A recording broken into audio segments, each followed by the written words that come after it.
नमस्कार दोस्तों, मेरे ज्योतिष ज्ञान चैनल में आपका स्वागत है। नमस्कार दोस्तों, आज हम बात करने वाले हैं कुंडली के 12 भावों के बारे में। जैसा कि आप सभी जानते हैं कि कुंडली में 12 भाव होते हैं। दोस्तों, कुंडली हमेशा प्रथम भाव से ही चालू होती है। ये जो चतुर्भुज आपको दिख रहा है, इसे हम लग्न भाव, पहला घर भी बोलते हैं।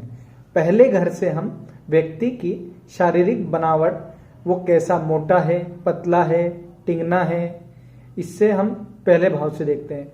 वो रंग में गोरा है, काला है, स्वभाव उसका देखते हैं हम पहले भाव से। उसमें क्या क्या विशेषताएं हैं वो हम पहले भाव से देखते हैं। उसके चेहरे पे कुछ विकृतियां हैं, जैसे टेढ़ा मुंह हो या दाग ज्यादा हो।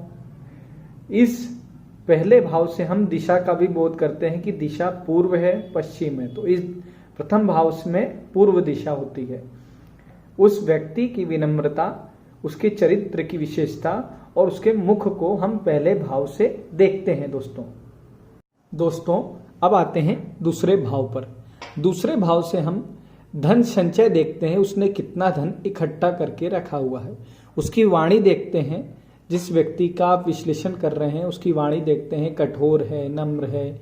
उसके परिवार के लोगों को देखते हैं, उसके कुटुंब को देखते हैं। उसके पास कितनी पैतृक धन है, कितनी संपत्ति है पैतृक, वो हम दूसरे भाव से देखते हैं। उसका बायां नेत्र देखते हैं हम। उसके पड़ोसी कैसे हैं वो हम दूसरे भाव से देखते हैं। मृत्यु को भी दूसरे भाव से देखते हैं। दोस्तों, अभी हम सिर्फ भाव के बारे में बात कर रहे हैं, गिनती के बारे में बात नहीं कर रहे हैं। अब हम आते हैं तीसरे भाव से हम क्या देखते हैं। तो तीसरे भाव से हम छोटे भाई बहन, उनकी संख्या, कितने भाई बहन हैं, उनसे प्राप्त सुख और दुख को हम देखते हैं। व्यक्ति में कितना साहस है, कितना पराक्रम है, वो हम देखते हैं। छोटी मोटी यात्रा हम तीसरे भाव से देखते हैं।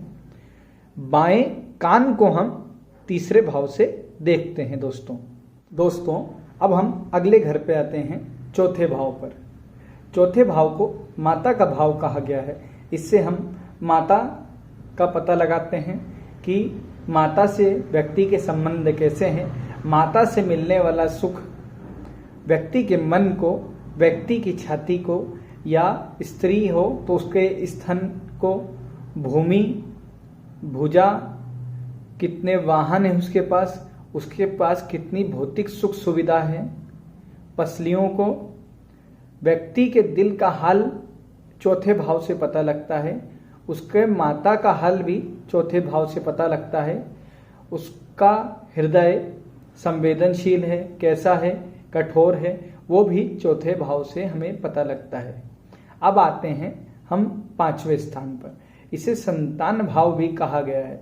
इससे हम संतान देखते हैं।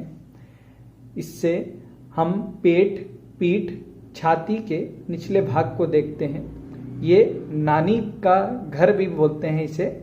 इससे हम विद्या, कार्यस्थल, कितनी शिक्षा प्राप्त करेंगे, प्रेम संबंध और शादी या मांगलिक कार्य को हम पांचवें स्थान से देखते हैं। अब अगले घर पे आते हैं, छठा भाव। छठा भाव त्रिक भाव होता है, मतलब ये गलत घर में आता है। 6, 8, 12 हमेशा गलत घर रहते हैं। इससे हम रोग, शोक, शत्रु, नौकर, साले, बहनोई, आध्यात्मिक शक्तियां, बीमारी का हाल, अपयश, कोर्ट कचहरी के मामले, बायां पैर, रोजगार, चिंता आदि को हम छठे भाव से देखते हैं। अब अगला आते हैं सातवें भाव पर। सातवां भाव जीवन साथी का भाव होता है। अगर कोई व्यक्ति आता है कि शादी नहीं हो रही है, विवाह से संबंधित कोई दिक्कत, तो आपको सातवें भाव का विश्लेषण करना चाहिए। अब बात करते हैं सातवें भाव से हम विवाह को देखते हैं, जीवन साथी कैसा होगा उसे देखते हैं। दैनिक में अगर आप व्यवसाय कर रहे हैं, दैनिक व्यवसाय कर रहे हैं, तो उसे हम देखते हैं। मृत्यु को इस भाव से भी देखते हैं। आप वासना को देखते हैं इसमें। अगर आप कुछ पार्टनरशिप में कार्य करते हैं तो उसे भी हम 7वें भाव से देखते हैं। पति पत्नी में कितना सुख हो दुख होगा ये भी हम 7वें भाव से देखते हैं। पोती को भी हम इसी भाव से देखते हैं। अगर और मतलब व्यक्ति की समझदारी को भी हम 7वें भाव से देखते हैं। अब आगे बात करते हैं 8वें भाव से।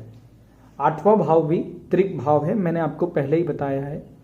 इससे हम मृत्यु को देखते हैं, माता की मृत्यु को देखते हैं, शोक, दुख, आर्थिक संकट, नपुंसकता, तंत्र मंत्र, आकस्मिक कुछ भी चीज, आकस्मिक धन लाभ होता है, आकस्मिक दुर्घटना होती है, आकस्मिक हानि होती है, मृत्यु तुल्य कष्ट होता है, या ये विदेश यात्रा का भी है। सेटलमेंट नहीं बात कर रहा हूं दोस्त, अभी मैं सिर्फ घूमने फिरने की बात कर रहा हूं कि आप विदेश यात्रा भी इसी से देखते हैं।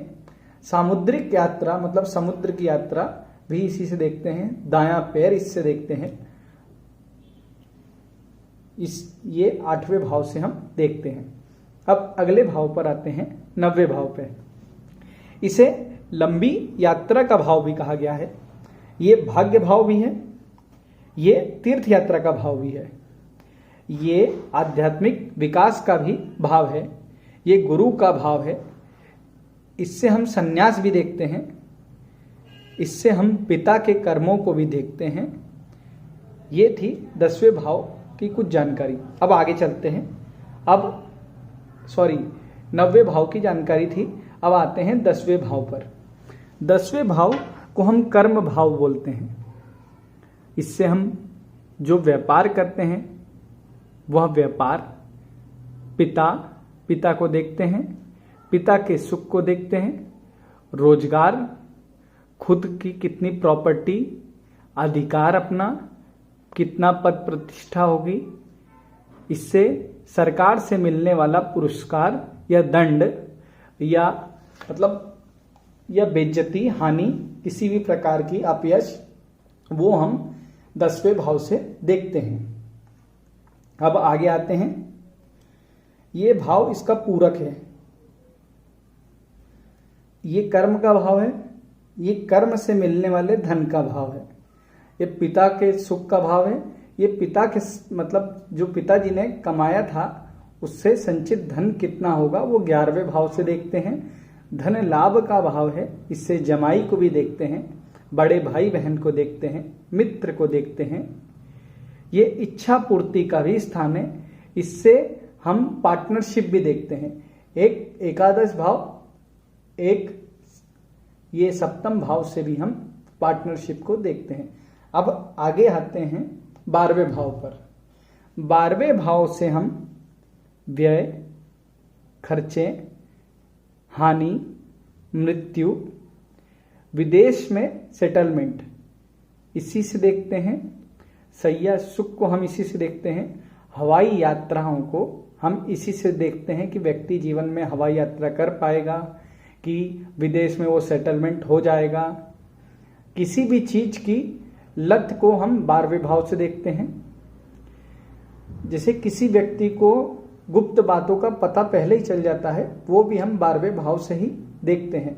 नुकसान 12वें भाव से देखते हैं। ये 12वां भाव से हम आत्महत्या, किसी के उसमें आत्महत्या वाला भी योग रहता है, वो भी हम 12वें भाव से देखते हैं। दोस्तों, ये थी पूरी डिटेल में जानकारी कि किस भाव से हम व्यक्ति का कैसे विश्लेषण करते हैं भाव के द्वारा। कि कोई आया आपके पास तो आपने देखा कि वो उसका धन संचय नहीं हो पा रहा है, तो आपको ये चीज समझना पड़ेगी धन संचय दूसरे भाव से देखते हैं। अगर किसी को पैतृक सुख नहीं मिल रहा है, पैतृक धन नहीं मिल रहा है, तो दूसरे भाव से। अगर उसके हृदय में कुछ समस्या है तो चौथे भाव से। माता से सुख नहीं मिल पा रहा है, माता को कष्ट है, तो चौथे भाव में कुछ ना कुछ दिक्कत आ रही है, ग्रह अच्छे नहीं हैं। पिता से कुछ जुड़ा है तो 10वें भाव से। बड़े भाई बहन तो एकादश भाव 11वें भाव से। छोटे भाई बहन वो 3रे भाव से देखते हैं। इसी प्रकार हम देखते हैं किसी का जैसे कोर्ट कचहरी का मामला है तो कोर्ट कचहरी हम छठे भाव से देखते हैं। दोस्तों, ये थी कुछ जानकारी कुंडली के 12 भावों के बारे में। आशा करता हूं आपको यह पसंद आई होगी। आज के लिए इतना ही। धन्यवाद। मेरे चैनल से जुड़े रहिए और मेरे पुराने वीडियो को भी जरूर देखिए, उससे आपको समझने में और आसानी होगी दोस्तों।